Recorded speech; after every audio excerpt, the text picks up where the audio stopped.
Hi traders, if you've recently subscribed to my channel, then thanks for subscribing.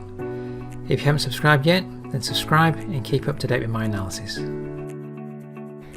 Now the pound dollar last week fell just short of monthly resistance 124.48 and then sold off all week.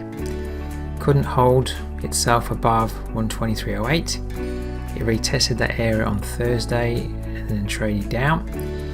So with a reversal week last week, I'm expecting a further move down this week, but can we rally back to 122.88 daily resistance?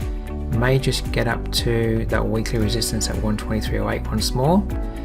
Does this area offer resistance this week for a move down towards weekly support at 120.69? Okay traders, that's my analysis for today.